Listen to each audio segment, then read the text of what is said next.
নমস্কার, 30 ডিসেম্বর 2025। আজকে আমার টপিক হলো বাহ্যিক খেলাধুলা এবং এর সুবিধাগুলো। বর্তমান সময়ে বাহ্যিক খেলাধুলা বা আউটডোর গেমস বা আউটডোর অ্যাক্টিভিটিস লুপ্তপ্রায় হয়ে গিয়েছে। বেশিরভাগ শিক্ষার্থী বা ব্যক্তিরা আগে দেখা যেত আহ, মাঠে বা স্কুল গ্রাউন্ডে ইত্যাদি জায়গায় তারা বিভিন্ন অ্যাক্টিভিটি করতো, বিভিন্ন আউটডোর অ্যাক্টিভিটি গেম খেলাধুলা করতো, যেমন ফুটবল, ক্রিকেট, গিলি ডান্ডা ইত্যাদি। কিন্তু বর্তমান সময়ে বেশিরভাগ মানুষের স্ক্রিন টাইমটা যেমন বেড়েছে, তেমনি আউটডোর গেমস খেলার প্রবণতাটা আগের থেকে কমে গিয়েছে। তারা শুধু মোবাইলের মাধ্যমে চেটিং করে বা ফোন কলের মাধ্যমে একে একে অপরের সাথে বেশিরভাগ যোগাযোগ করে।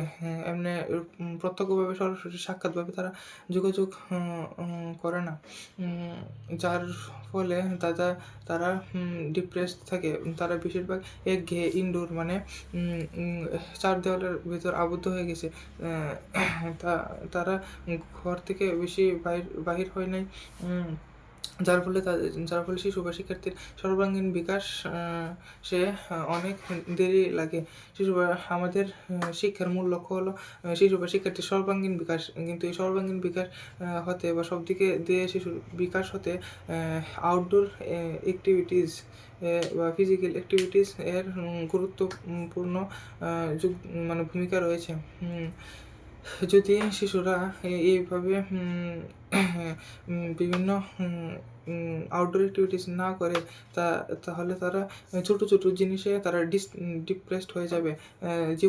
জীবনে যখন ছোটো ছোটো সমস্যা তাদেরকে লাথি মেরে ফেলিয়ে দেবে, মানে তারা যে সময় জীবনের সমস্যার সাথে মানে ইয়ে করবে, জীবনের সমস্যা ছোটো ছোটো সমস্যার সাথে লড়াই করবে, তখন সেই ছোটো ছোটো সমস্যাগুলি তাদেরকে হারিয়ে দেবে এবং তারা ডিপ্রেসড ফিল করবে। তাই বর্তমান সময়ে ভারতের মধ্যে দেখতে গেলে প্রতি 1 ঘন্টায় 4জন থেকে 5জন মানুষ সুসাইড করছে। এর কারণ হলো তারা ফিজিক্যাল অ্যাক্টিভিটিস করে না, তারা মানুষের সাথে এত একটা মেলামেশা করে না, শুধু তাদের গোলের প্রতি ফোকাস থাকে।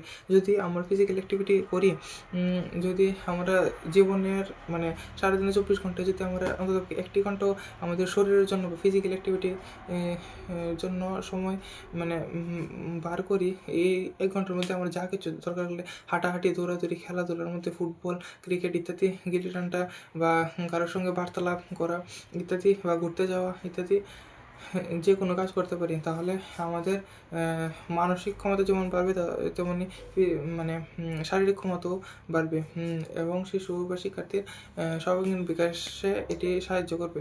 এছাড়াও যদি আমরা মেন্টালি যদি স্ট্রং থাকি, তাহলে আমরা কোনো একটা জিনিস পড়াশোনার দিক দিয়ে যে কোনো একটা জিনিস খুব সহজেই আমাদের মাথাতে ঢুকে যাবে এবং আমাদের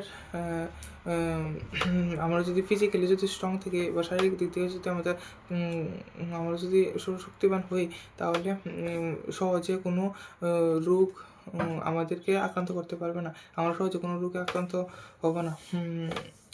বেশিরভাগ শীতের দিন এলে মানুষের জ্বর, কাশি, সর্দি হয়। কিন্তু আমরা যদি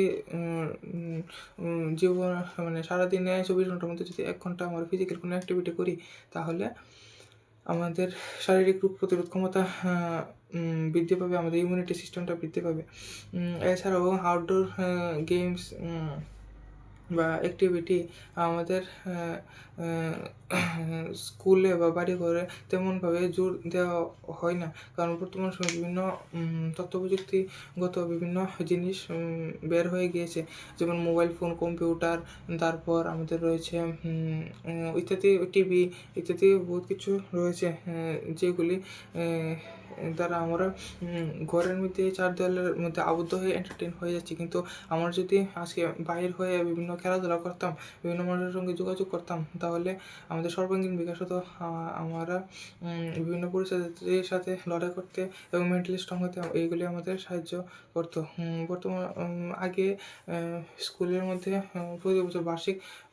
প্রতি বছর এনুয়াল স্পোর্টস মানে বার্ষিক একটা প্রতিযোগিতা, এটা তো হতোই। পাশাপাশি অন্যান্য অন্যান্য আরও অনেক ফিজিক্যাল অ্যাক্টিভিটি হতো, কিন্তু বর্তমান সময়ে আমাদের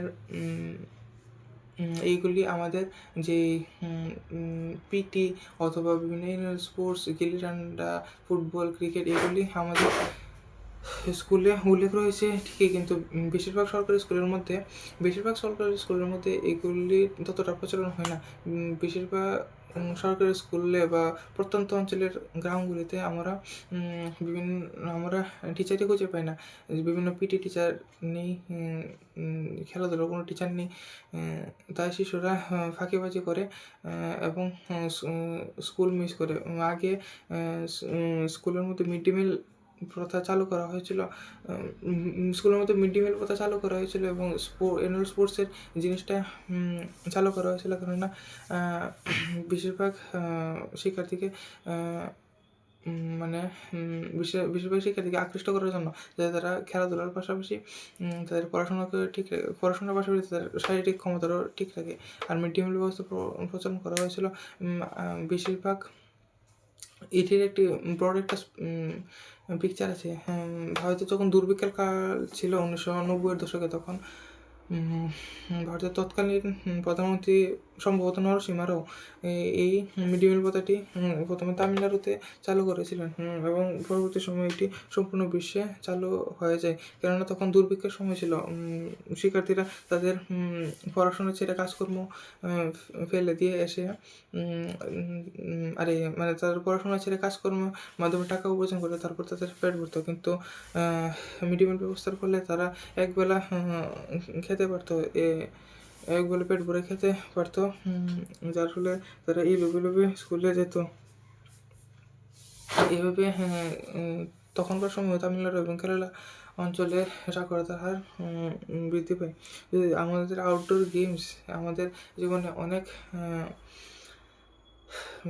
গুরুত্বপূর্ণ ভূমিকা পালন করে, কেননা আমরা যখন ডিপ্রেস থাকি তাহলে আমরা যদি ডিপ্রেস থাকি, আমরা কারোর সাথে কথাবার্তা বলার কোনো ইচ্ছা থাকে না।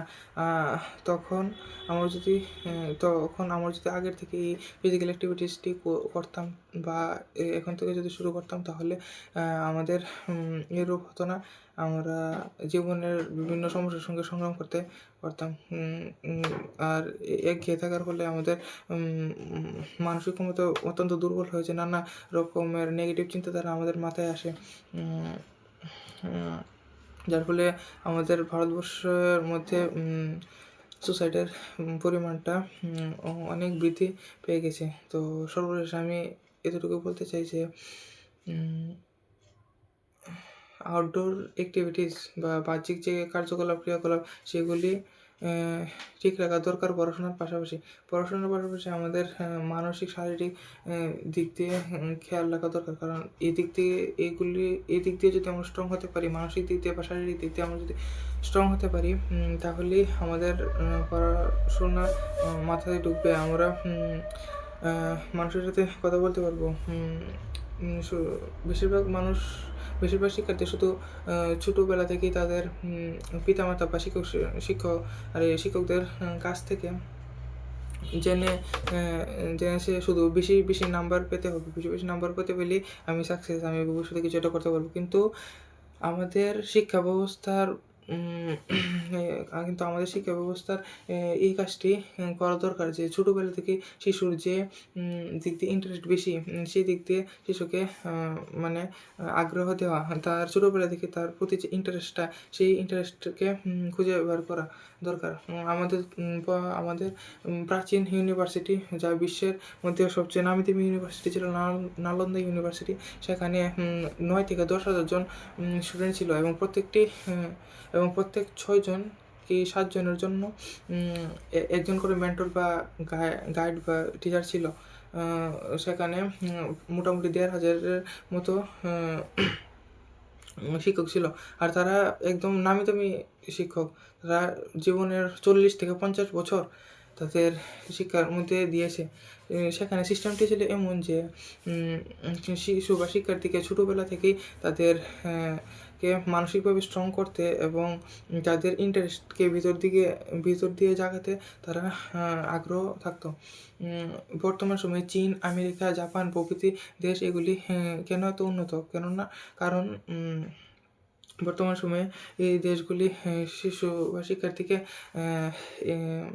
তাদের এডুকেশন সিস্টেমটিকে এমনভাবে পরিচালনা করা হয়েছে যাতে ছোটোবেলা থেকেই শিশু বা শিক্ষার্থী যে দিক দিয়ে তাদের ইন্টারেস্ট বেশি, তাদের ইন্টারেস্টকে খুঁজে বের করে যে দিক দিয়ে ইন্টারেস্ট তাদের বেশি সেই দিক দিয়ে তাদেরকে স্কোপ করে দিই, যাতে ভবিষ্যতে তারা জীবনের একটি লক্ষ্যে বুঝতে পারে। বর্তমান সময়ে তাই যে কোনো চীনবাসীর বর্তমান সময়ে চাই গড়ে চীনবাসীর মানে বাৎসরিক আয় অ্যানুয়াল যে ইনকাম আছে সেটি 12 থেকে 13 লক্ষ টাকা, কিন্তু ভারতবর্ষে শুধু 2 থেকে 2.5 লক্ষ টাকা এভারেজ। আমেরিকার মধ্যেও তাই। আর আরেকটি দুর্বলতা হলো ভারতের মধ্যে জাতপাত ধর্ম নিয়ে অনেক ভেদাভেদ লক্ষ্য করা যায়, যেগুলি ঠিক না। বিশ্বের মধ্যে যত বড় বড় দেশ আছে সেগুলি সব নাস্তিক। আমেরিকা থেকে, চীন থেকে, জাপান থেকে শুরু করে রাশিয়া বেশিরভাগ 90% তারা নাস্তিক। তারা এথিজমে বিশ্বাস করে। এথিজম হলো এমন একটি জিনিস, এটি আলোচনা করতে গেলে আমার এখন বহুত সময় চলে যাবে। বর্তমানে অনেক সময় চলে গিয়েছে। আচ্ছা, আমি শর্টকাটে বলে দিই। এথিজম বিশ্বের মধ্যে প্রায় 300টির মতো আমাদের মানে রিলিজন রয়েছে, মানে ধর্ম রয়েছে। প্রত্যেকটি ধর্মের মানুষ যারা মানে ভগবানকে বিশ্বাস করে, যেমন বাইবেলের তারা বিশ্বাস করে এই সম্পূর্ণ পৃথিবী জিসাস দ্বারা তৈরি, কোরআনে তারা বিশ্বাস করে আল্লাহ এই সম্পূর্ণ পৃথিবী তৈরি করেছে, হিন্দুরা বিশ্বাস করে সম্পূর্ণ পৃথিবীকে ভগবান তৈরি করেছে বা ঈশ্বর তৈরি করেছে। কিন্তু তারা এই 300টির মধ্যে যে কোনো একটি রিলিজিয়াসকে মানে প্রাধান্য দেয় এবং তারা বলে যে এই পৃথিবীকে, এই সমগ্র বিশ্বব্রহ্মাণ্ডকে ওই ভগবানই সৃষ্টি করেছে। কিন্তু যারা আস্তিক তাদের কথা এটা। আর যারা নাস্তিক বা এথিজমে যারা বিশ্বাস করে তারা বলে আমরা 300টির মধ্যে কোনো রিলিজিয়নটি আমরা বিশ্বাস করি না। তারা সব কিছুর মধ্যে তারা প্রশ্ন করে দেয়। এর জন্য আমাদের মাননীয় ওশো বলেছেন যে ভগবান নিজের মধ্যে ভগবান নিজের মধ্যেই রয়েছে। আচার্য ওশো তিনি বলেছেন ভগবান নিজের মধ্যেই রয়েছে, কারণ আমরা নিজেকে নিজে খোঁজার মাধ্যমে ভগবানকে পেয়ে যাব। একে নির্বাণ লাভ করেছে বুদ্ধ মহাবীর। তাদের পার্সপেক্টিভ বা তাদের পয়েন্ট অফ ভিউটা এই যে মানুষের মধ্যে যত রকম সুপ্ত গুণাবলী আছে তা মানুষের মধ্যে আগে থেকেই রয়েছে, শুধু মানুষ তার কার্যকলাপের মাধ্যমে সেগুলিকে বাহির করবে। আমাদের মাননীয় রুশো এ কথাই বলেছেন যে মানুষ জন্মগতভাবে বিভিন্ন সুপ্ত বাসনা থেকে বিভিন্ন মানুষের মধ্যে বিভিন্ন গুণাবলীর সুপ্ত অবস্থায় থাকে জন্ম থেকেই। আর শিক্ষকের কাজ হবে সেই গুণাবলীগুলিকে শিশুর মধ্যে সুপ্ত অবস্থা থেকে জাগিয়ে বাহির করে তোলা। আচ্ছা, টপিকটাই বড় হয়ে গেছে। আমি শেষ পর্যন্ত এই বলতে চাইবো, আউটডোর গেমস অনেক দরকারি।